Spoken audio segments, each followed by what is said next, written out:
This happened when I first started living alone after graduating from college. The place I rented was a 5-story apartment in a quiet suburban area on the outskirts of town. It was an old, rundown building that had clearly been there for a long time. The rent was cheap, which was the only reason I moved in. At the time, I didn't really have much money, so I didn't have many options. For a while, everything was fine. I was working at an IT company back then, and I was constantly doing overtime or working overnight shifts. Because of that, I barely spent any time at home anyway. One thing that did feel a little strange was how unbelievably humid the apartment was. The air always felt damp, but since the building was so old, I just assumed that was normal. Then one night, something really strange happened. I was asleep when I suddenly felt someone blowing air onto my face. You know when someone playfully goes and blows air at you as a joke? That's exactly what it felt like. I even heard the sound. But the air was freezing cold, like someone was blowing while holding ice in their mouths. The weird part was that it wasn't winter. It was around summer. That's what made it even more unsettling. So I opened my eyes. There was nothing there. I was exhausted at the time, so I thought maybe it was just a brief case of sleep paralysis or something like that. I closed my eyes again and tried to fall back asleep. Then suddenly, something blocked my mouth. It was extremely cold. It felt like a heavy piece of metal had suddenly been placed right on top of my lips. The cold was so intense that I suddenly couldn't breathe. You know that feeling when the air is so cold, it almost hurts to breathe? It felt exactly like that. So I opened my eyes again, and that's when I saw something I still can't explain. Right in front of my face was the face of a woman, and the thing that had been resting on my mouth was her tongue. It was huge and heavy, laying across my lips. The color was dark, almost blackish. It started slowly moving, like it was trying to slide into my mouth. I used all my strength to keep my mouth shut, but then the woman looked at me and started grinning. For some reason, I suddenly felt myself starting to laugh too. It was the strangest thing. I didn't want to laugh, but I just couldn't stop. And as my mouth opened from laughing, the woman moved again. This time her tongue shot straight into my mouth. It went all the way down my throat almost instantly. It felt like the tongue was trying to crawl deeper inside me, like it was trying to reach my stomach. My breathing completely stopped. My heart started pounding like crazy. I struggled with everything I had, thrashing my body until the paralysis suddenly broke. When I finally snapped out of it, I realized I had been lying on my back with my lower body lifted up, kicking and struggling in the air. I jumped up immediately and ran outside. It was around 3 a.m. As soon as I got outside, my lips started trembling uncontrollably. Some kind of liquid, almost like stomach acid, was coming out of my mouth, and I couldn't stop coughing. I was almost in tears.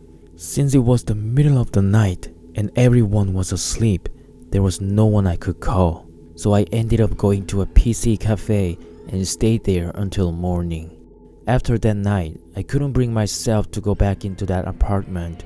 I contacted the landlord right away and told them I wanted to move out as soon as possible. About a month later, I finally got out of that place. During that month, I barely stayed there. I mostly slept at friends' houses, PC cafes, or public bathhouses. I still don't know what that thing was trying to do to me. Part of me wondered if it was something like a ghost assault, something people talk about in supernatural stories. But honestly, if I hadn't broken free when I did, I think I might have died, either from suffocation or a heart attack. And if that had happened, no one would have ever known what really happened to me. I just hope I never experience something like that again.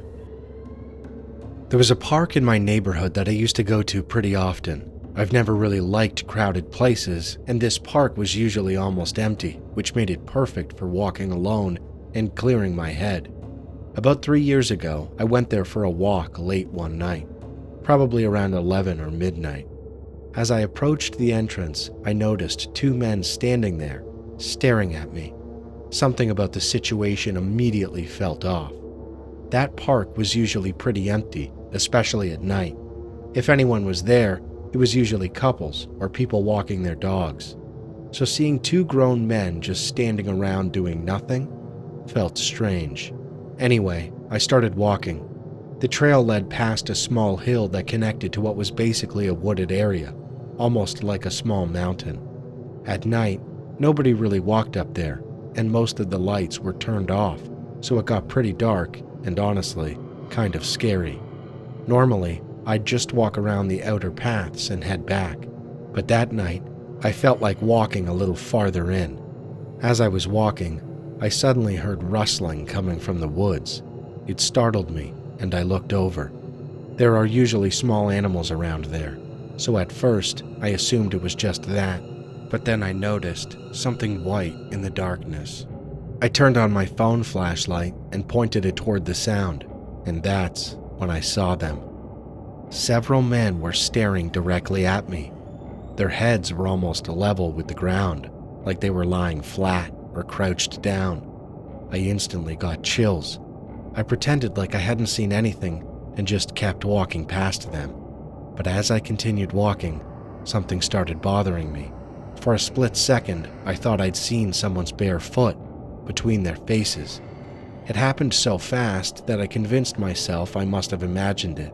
I felt a strong urge to turn around, but I didn't, because I had this overwhelming feeling that if I looked back at them, something bad would happen.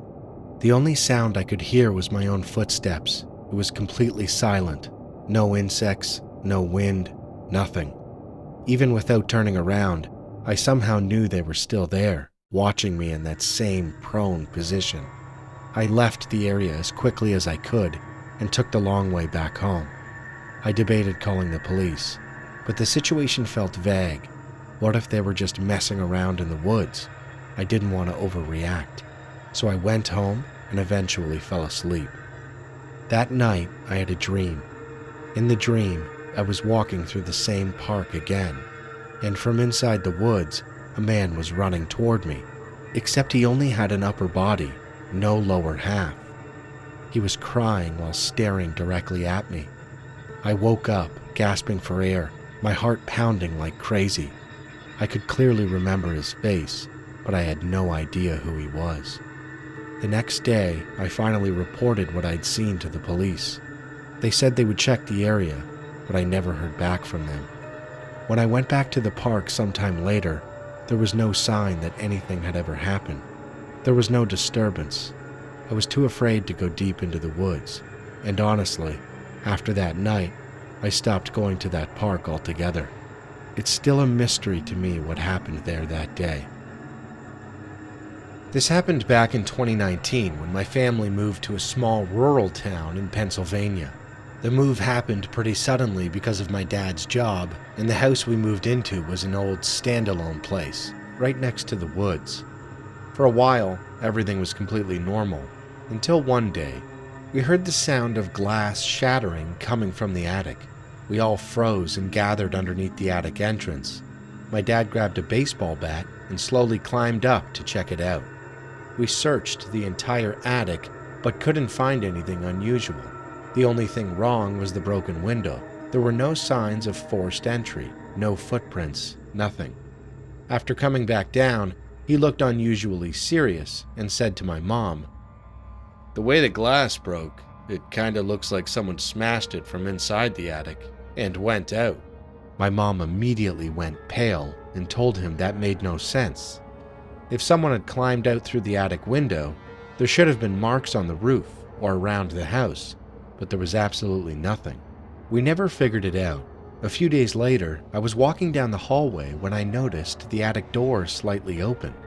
I called my dad again, and when he went up this time, there was a horrible smell, like a strong ammonia. almost like someone had urinated up there. But again, no signs of anyone being there, no stains, no evidence.